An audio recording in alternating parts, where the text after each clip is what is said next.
grabando de momento la clase. Entonces, vamos a, como les decía, vamos a conservar de algún concepto que ha salido en los textos que ustedes han leído previamente. Hablar del concepto de servicios ecosistémicos. Recordar que los servicios ecosistémicos son aquellos beneficios que nosotros obtenemos de los ecosistemas. Y esos beneficios pueden ser tangibles, o sea, cosas puntualmente que obtenemos, o beneficios intangibles, como por ejemplo el disfrute del paisaje, la capacidad de relajo, una belleza escénica, el turismo, qué sé yo. Y vamos a hablar de algunos servicios ecosistémicos principales, y en ese sentido, el primero del que vamos a hablar es el de la fotosíntesis. Para eso, como ya es usual, tenemos acá una presentación, ya que habla de los servicios ecosistémicos. ¿Ya? Y bueno, empezamos entonces. Nos dice qué servicios podemos, o qué beneficios en realidad nosotros podemos obtener a partir de la mantención de la biodiversidad, de la sana mantención de la biodiversidad de los ecosistemas. Bueno, hay que recordar primero cómo funcionan los sistemas naturales. Y tal vez el punto más importante de todo esto es el concepto de interacción. Nosotros, como seres vivos, estamos insertos dentro de un ecosistema. Nuestros ecosistemas son bastante particulares en realidad porque están altamente influenciados por nuestra propia capacidad, por nuestra propia tecnología. Nuestros ecosistemas son bastante artificiales. Desde nuestras viviendas, nuestra forma de calefaccionarnos, de obtener algunos recursos, de obtener los alimentos, no hay algo natural en ello. Nosotros, para proveernos de recursos, usamos la agricultura, usamos tecnología, hay alimentos que se producen en grandes fábricas donde utilizamos otros implementos. En el fondo, nuestros ecosistemas son bastante distintos de un ecosistema totalmente natural. Sin embargo, nosotros, a pesar de esta artificialidad de nuestra civilización, también necesitamos interactuar con el entorno. Por mucho que nosotros utilicemos la agricultura para la producción de alimentos, necesitamos, por ejemplo, que la polinización sea llevada a cabo todavía por las abejas o por algunos insectos polinizadores. Por mucho que nosotros logremos potabilizar el agua y distribuirla mediante sistemas de canales y de tuberías, nosotros necesitamos que un ecosistema natural nos provea de los deshielos suficientes para surtir de agua nuestras ciudades. Por mucho que nosotros tengamos la capacidad tecnológica de mantener nuestras casas con una cierta temperatura interior, necesitamos proveernos de algunos servicios, en algunos lugares leña, en otros lugares otro tipo de combustible, para calefaccionarnos. O sea, nosotros también estamos integrados. Y los sistemas naturales tienen una integración aún mayor, porque ahí no hay tecnología. Por lo tanto, ahí se han relacionado durante miles de años, estableciendo entonces interacciones que en algunos casos son permanentes y en otros casos son momentáneas. Pero ningún organismo, ninguno, tiene la capacidad de comportarse como una entidad completamente aislada. Y no porque no quieran, sino simplemente porque no pueden.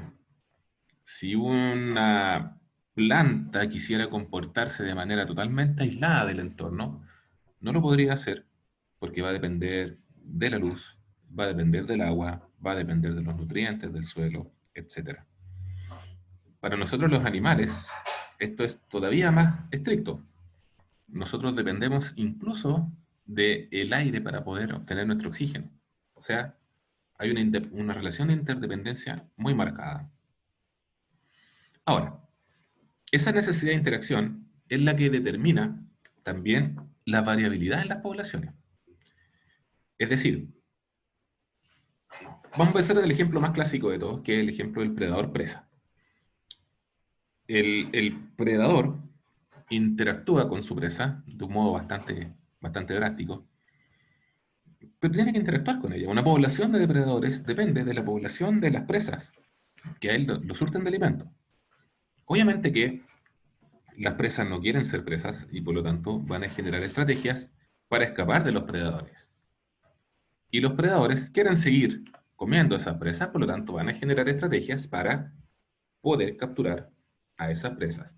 En ese motor evolutivo se genera la variabilidad, que es lo que hemos conversado previamente en otros cursos y dentro de este mismo curso. ¿Cómo se origina esa variabilidad para las poblaciones? Pero hay otros ejemplos en donde esa variabilidad es menos evidente porque la competencia es menos evidente. De hecho, también dentro de los contenidos que vamos a hablar hoy, en la fotosíntesis también hay variabilidad.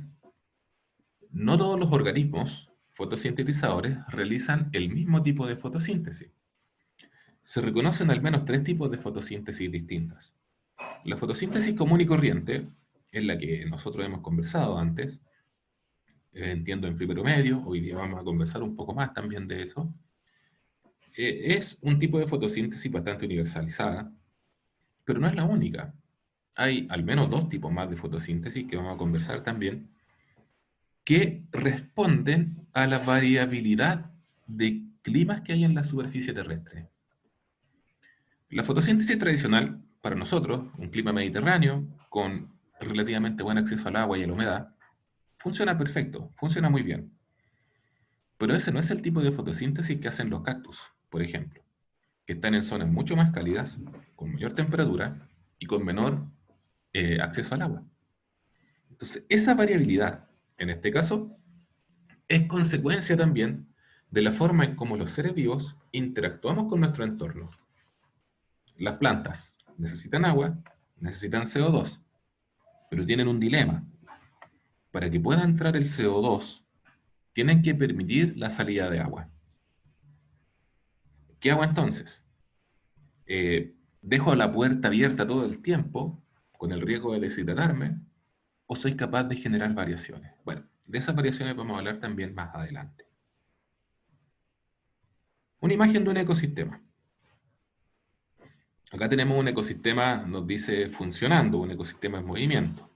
Y aquí podemos ver muchísimas interacciones. Recordar que el concepto de ecosistema hace referencia a los elementos vivos y los elementos no vivos dentro de un determinado espacio geográfico. Esos elementos no vivos pueden ser, voy a ampliar esta imagen, por ejemplo acá, en esta zona estamos viendo una interacción entre la atmósfera, puntualmente los gases que están presentes en la atmósfera, el nitrógeno y el CO2, cómo ellos interactúan con sistemas vivos.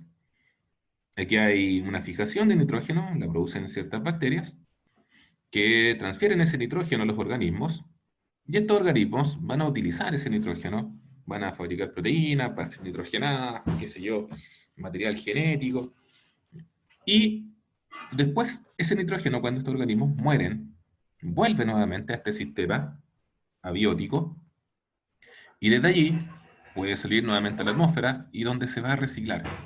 Hay una dependencia entonces del nitrógeno. Piensen en la cantidad de nitrógeno que botan todas estas aves, ya por medio de sus deposiciones. Van quedando en el suelo, pasan a las plantas, pasan a los productores, a los consumidores. Hay interacción en ello. Acá otro tipo de interacción, el ciclo del carbono. Este CO2 que está presente en una baja cantidad, muy baja cantidad en la atmósfera, pasa gracias a la fotosíntesis a los organismos. El carbono es un elemento que se encuentra en gran cantidad en los seres vivos, a pesar de la baja cantidad en la que se encuentra en la atmósfera. Nosotros somos concentradores de carbono, pero en la misma respiración nosotros vamos eliminando ese dióxido de carbono a la atmósfera y así se está continuamente reciclando. Tenemos interacciones a nivel de dinámica de poblaciones.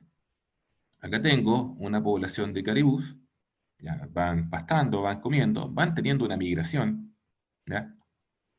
Y hay también organismos que los siguen, ¿ya?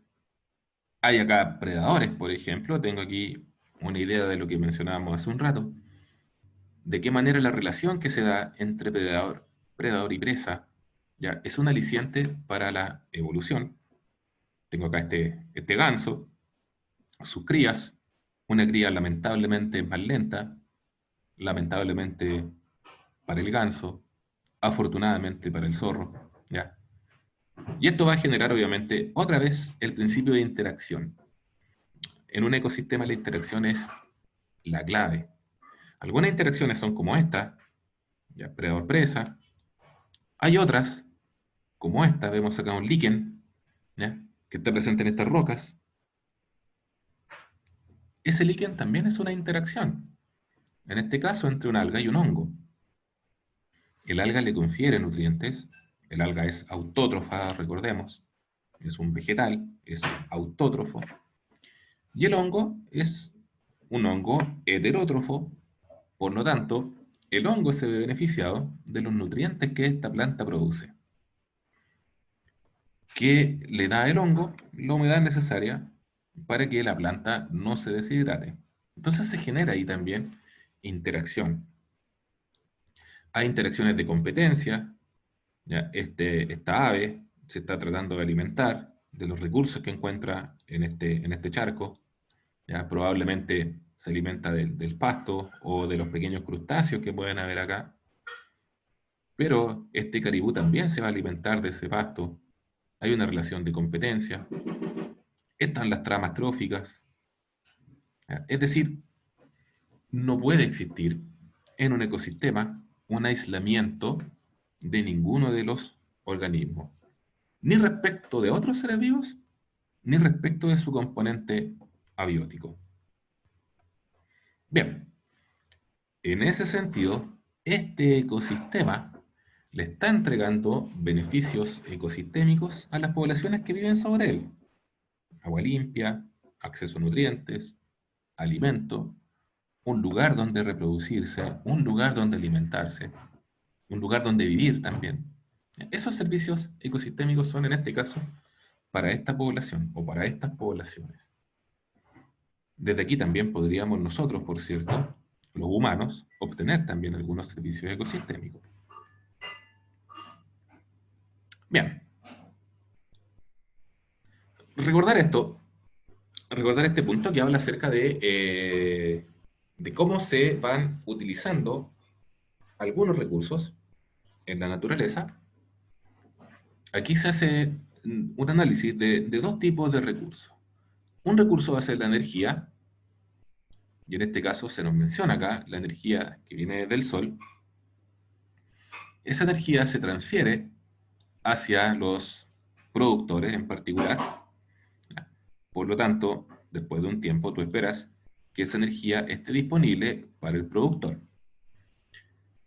La energía del Sol se almacena bajo la forma de enlaces químicos.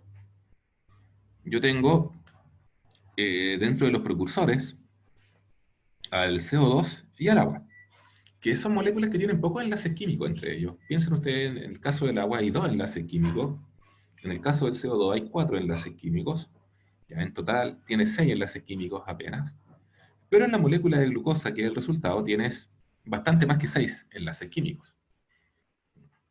En cada uno de esos enlaces se va a ir almacenando energía, y esa energía va a formar parte después de la glucosa, y la glucosa va a formar polímeros, como la celulosa, que va a formar parte de la estructura de esta hoja. Un animal después podría venir y consumir esta hoja, con lo cual estaría ingresando hacia ese animal esos enlaces químicos. Y ese animalito va a romper esos enlaces químicos y de ellos va a obtener energía.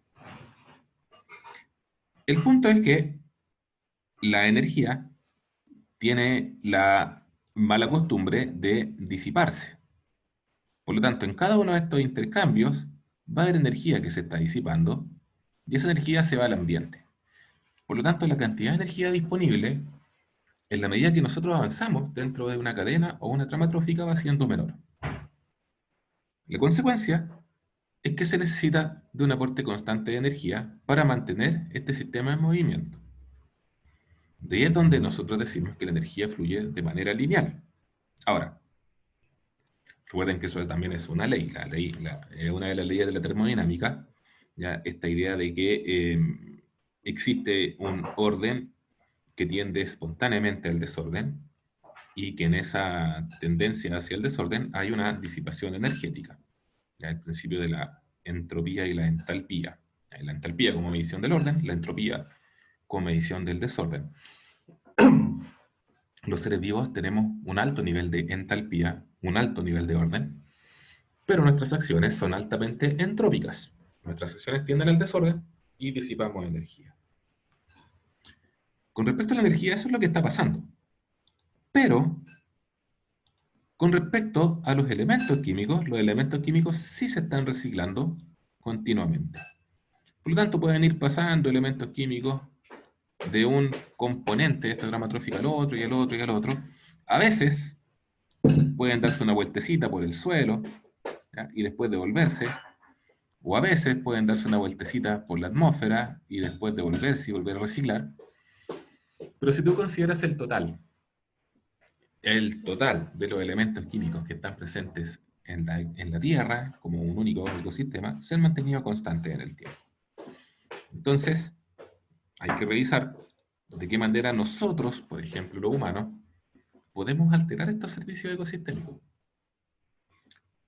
Actualmente nosotros, con nuestra tecnología, estamos modificando parte de estos ciclos químicos, porque nosotros estamos aportando a la atmósfera una cantidad muy alta de gases de efecto invernadero, de modo tal que la capacidad que tienen las plantas de devolver ese CO2 hacia los ciclos de materia que están presentes en la naturaleza no ha sido suficiente, y eso está generando un incremento en la cantidad de CO2 que está presente en la atmósfera.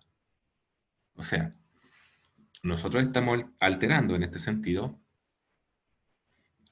un servicio ecosistémico que la naturaleza era capaz de proveernos un sistema térmicamente estable, con temperaturas relativamente estables, ya con ciclos de invierno y verano bastante marcados, pero gracias al cambio climático eso se está perdiendo, porque nosotros estamos cambiando, insisto, este equilibrio que antes existía.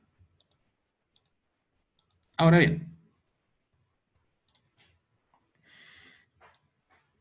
acá había un par de preguntas. ¿Qué ocurre con la materia entonces? Bueno, sabemos que se mueve cíclicamente, ¿ya? Y que cada elemento está siendo utilizado, ¿ya? O por un componente biótico o pasa a formar parte de los componentes bióticos durante un intervalo de tiempo y después puede volver.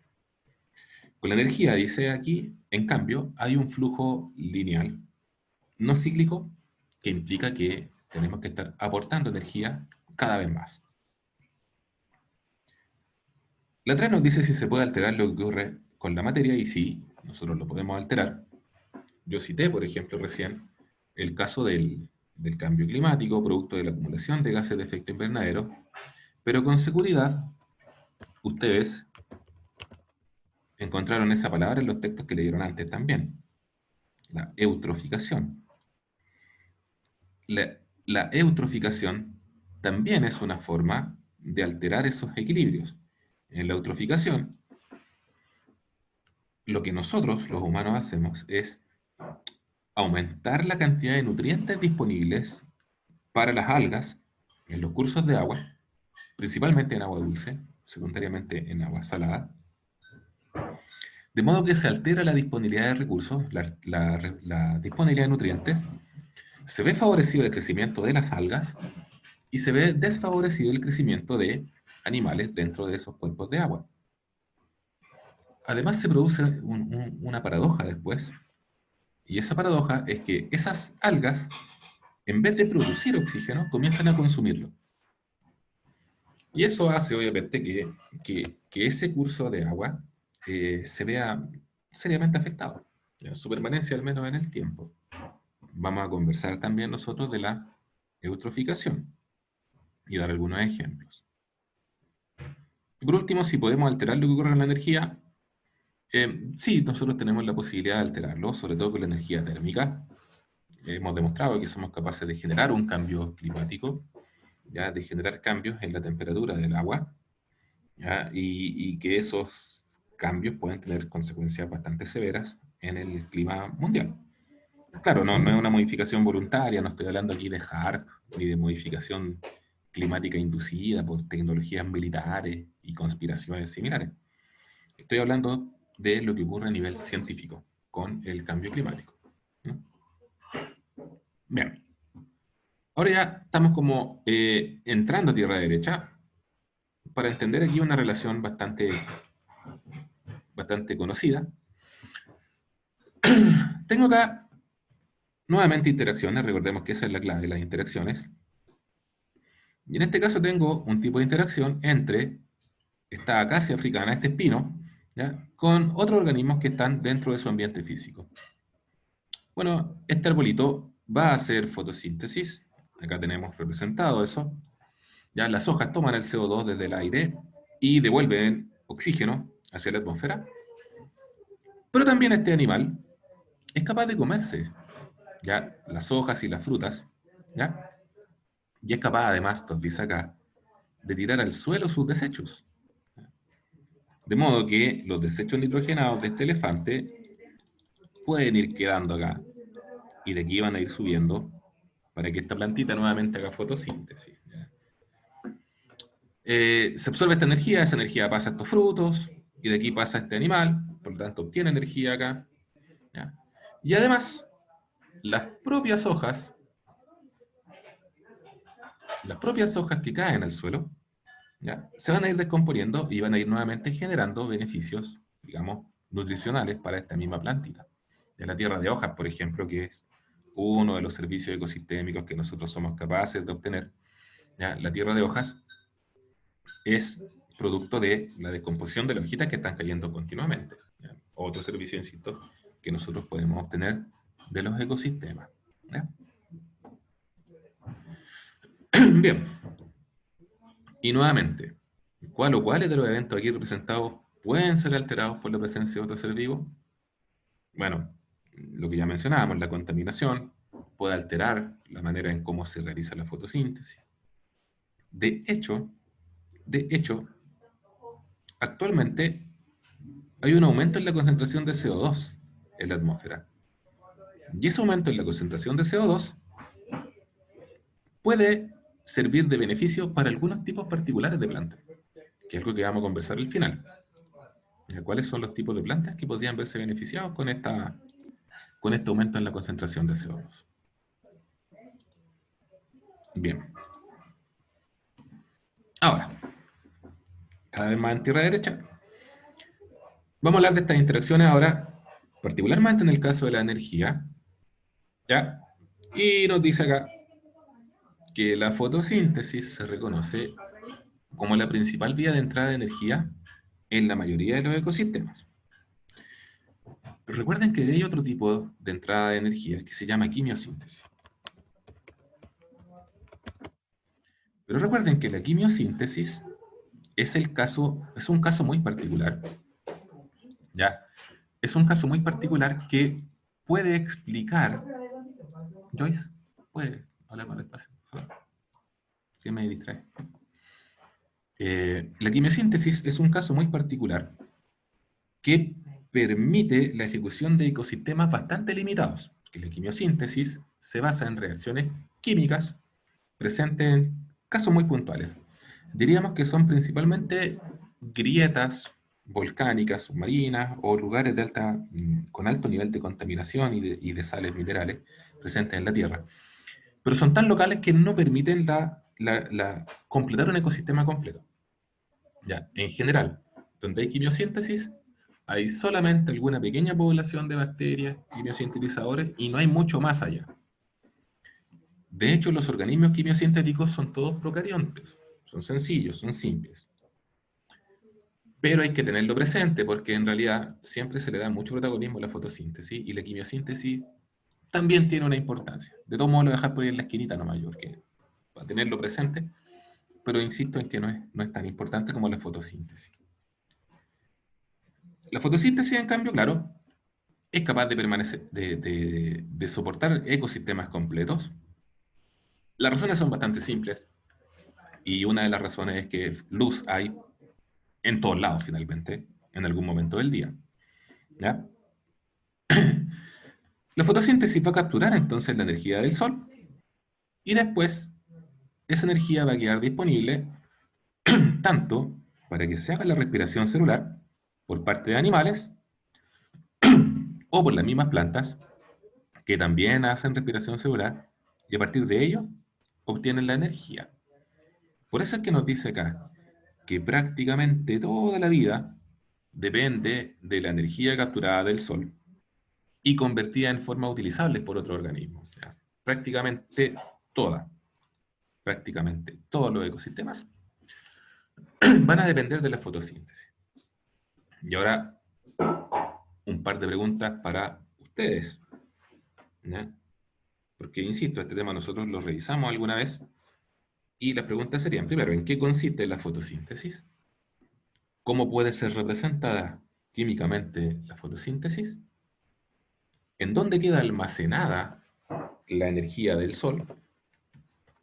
¿Y cómo se libera posteriormente esa energía? ¿Ya? Esas preguntas hay que, insisto, tienen que revisarlas. Eh, Voy a explicar un poco de eso, en todo caso, con la diapositiva siguiente, ¿ya? Y con lo que viene después. Pero es muy importante que ustedes tengan esas preguntas conscientes, sean conscientes de que debe saber la respuesta. ¿Ya? Bien. Un esquema general de la fotosíntesis se ve como este. ¿Qué tenemos aquí? Bueno, se pueden reconocer dos aspectos acá.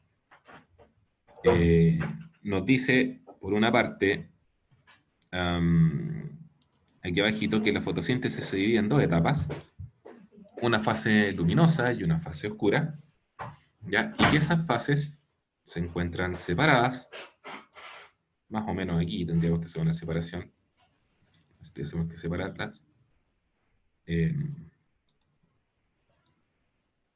Ahí más o menos sería. Algo está ocurriendo durante la fase luminosa, ¿ya? Y hay otra cosa que está ocurriendo durante la fase llamada oscura. Ahora, no es que una sea realmente luminosa y otra sea oscura, sino que esta fase de acá es aquella dependiente de la luz. Esa fase depende de la luz. Y la otra fase no depende de la luz. La otra fase, decimos que la otra fase depende de los productos de la fase dependiente de la luz. Esa es la segunda fase. Por lo tanto, esa segunda fase depende de esto, de eso que está ahí abajo. En el fondo, si hay de eso, puede ocurrir la segunda fase. Si no hay de esto, la segunda fase no puede ocurrir. Lo que pasa en la fotosíntesis es lo siguiente. En la primera parte, se toma la molécula de agua, el agua que subió por las raíces, qué sé yo, se toma esta molécula de agua y esa molécula de agua se rompe. Se rompe en protones de hidrógeno y se rompe en oxígenos. ¿Ya? Se separa. Ahora, esos oxígenos se unen con otros oxígenos y dan origen al oxígeno que se libera después de la atmósfera. ¿Y eso otro oxígeno de dónde sale? De otra molécula de agua. Ah, ya. En el fondo tomas varias. Acuérdate que el agua tiene una molécula de oxígeno, o sea, un átomo de oxígeno nomás por molécula. Por lo tanto, cuando tú rompes una molécula de agua, y un error, o sea, en los libros de biología aparece esto, un medio O2. Cuando tú lees la fotosíntesis en un libro de biología aparece esto. Químicamente hablando eso no existe. No existe un medio O2, porque nosotros sabemos que el oxígeno es una molécula diatómica. Nosotros sabemos que el oxígeno en realidad es así. Entonces, ¿qué es lo que pasa? Se rompen dos moléculas de agua y a partir de sus medio oxígenos se forma un oxígeno cada uno. Y se producen protones de hidrógeno y lo más importante, se liberan electrones en ese rompimiento. Básicamente eso es. En biología y en la naturaleza, los electrones, bueno, y en la vida también, los electrones son los que confieren energía.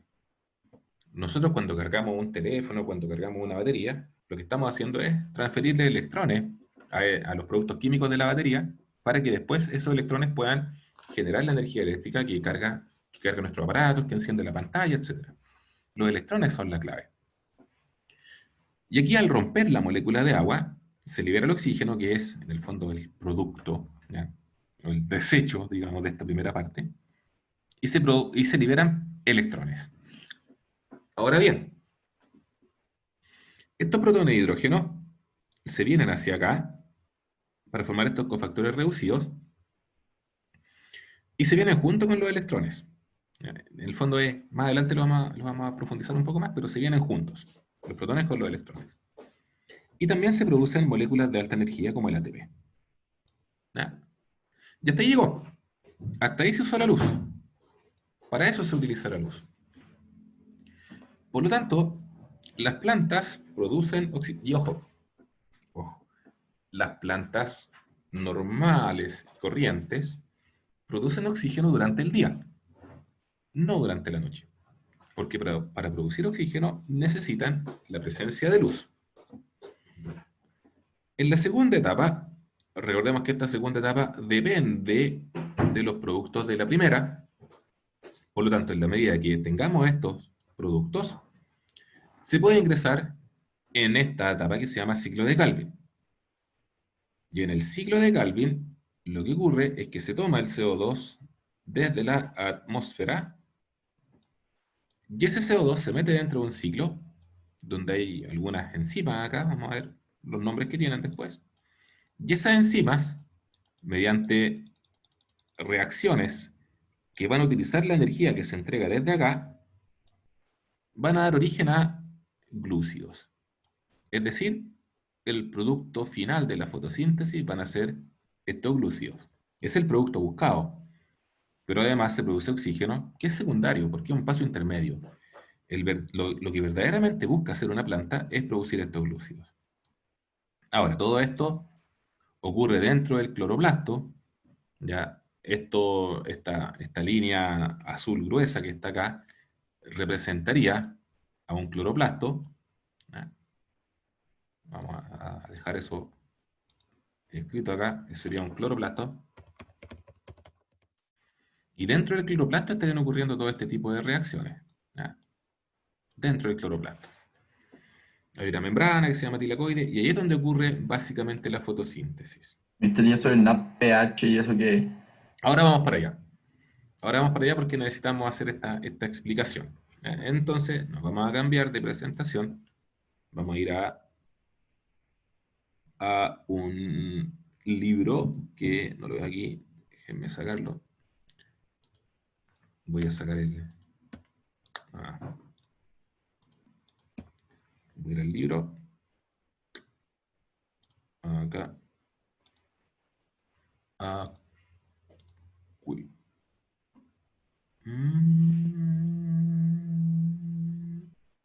Acá está. Bien.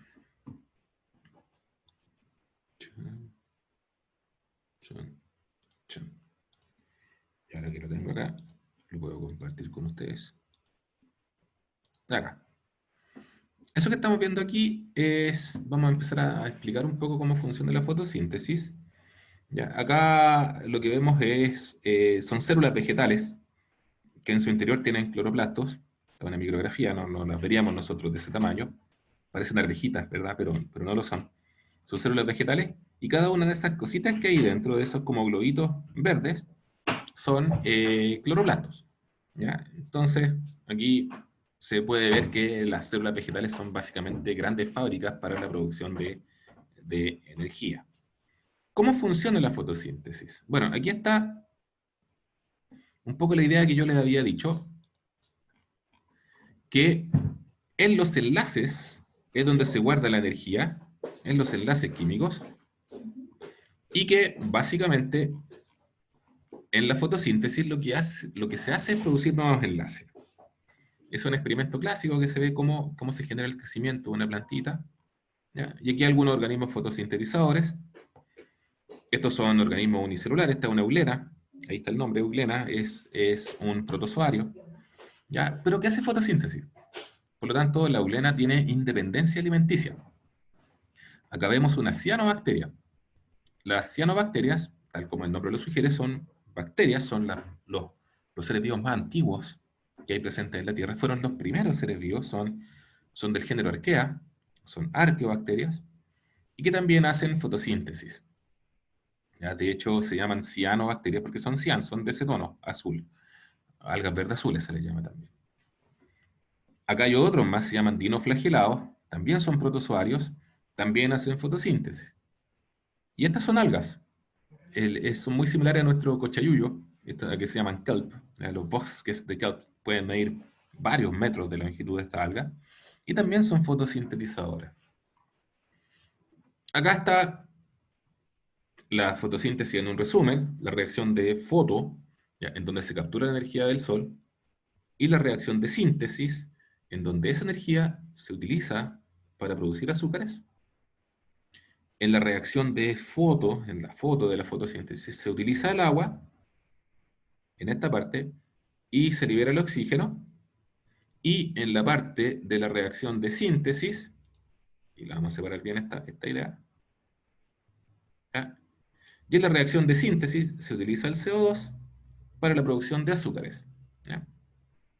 La pregunta es ¿cómo? Y hacia allá vamos ahora. Bueno, aquí está la idea. Las hojas, dentro de las hojas, nosotros encontramos los cloroplastos, y dentro de los cloroplastos tienen esta estructura.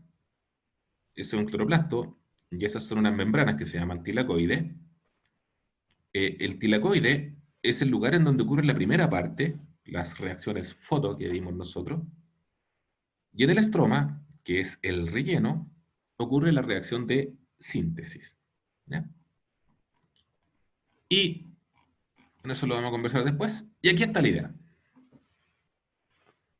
Que nos queda poquito tiempo, pero vamos a alcanzar a detallar al menos esta primera idea. Lo que estamos viendo aquí es tilacoide, que recordemos es la membrana interna del cloroplasto. Y en el tilacoide hay proteínas. Esas proteínas son los que se llaman pigmentos. Un pigmento es una proteína que puede ser modificada por la acción de la luz. Eso es un pigmento, desde el punto de vista biológico. El pigmento principal para la fotosíntesis es la clorofila. Por lo tanto, vamos a asumir que cada uno de esos puntitos que nosotros vemos ahí arriba son clorofila. Cuando el sol incide sobre esta clorofila, cambia el estado de energía de un electrón. ¿Ya? Ese electrón se dice que se va a excitar y va a aumentar su estado energético. ¿Ya? Ahora bien, pueden pasar dos cosas. Que el electrón, efectivamente, ¿ya?, después de tener energía, excite a otro electrón, o bien que ese electrón salte hacia otra molécula de clorofila, ¿ya? Dos opciones: que empuje a otro, acá este electrón se excitó, saltó, se movió, empujó a otro para saltar, o bien que ese propio electrón salta hacia otra molécula de alta energía. Por lo tanto, más o menos lo que está pasando es lo que vemos acá. Esta excitación va a generar saltos